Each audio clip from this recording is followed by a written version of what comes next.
কাকল বেঁধে দিয়ে বলছিলেন, আমি আব্দুল্লাহর রক্ত কাফেরদের জন্য হারাম করে দিলাম।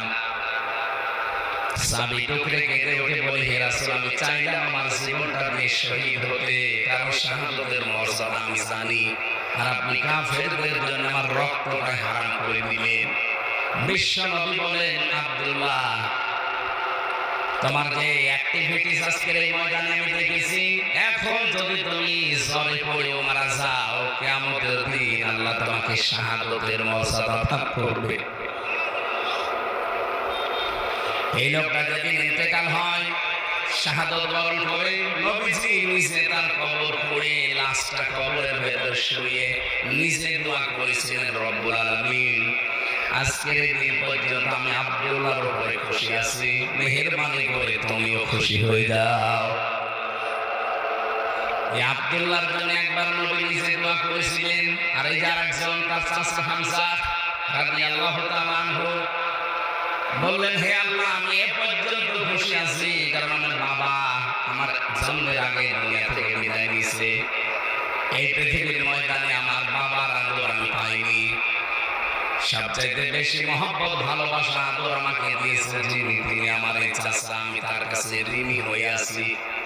হে আল্লাহ, তোমাকে আমি এই মুহূর্তে আহ্বান জানাচ্ছি, মেহেরবানি করে তুমিও খুশি হয়ে যাও। 30 বছর পর তার ইন্তেকাল হওয়ার পর, শহীদ হওয়ার পরে তার কবর একবার ভেঙে গিয়েছিল। 30 বছর মদিনা একবার ব্যাপক ঝড় হয়েছে, তার কবর পর্যন্ত ভেঙে গিয়েছে, রক্ত প্রবাহিত হয়ে আসছিল। হযরত হামজার সাথে উহুদের ময়দানে ওই সময় যারা যুদ্ধ করেছিল তাদের বয়স হয়তো 20-22 বছরের সময়, এখন তারা মুরব্বী হয়ে গেছে। এখন তাদের বয়স 55 বছর, 60 বছর বয়স।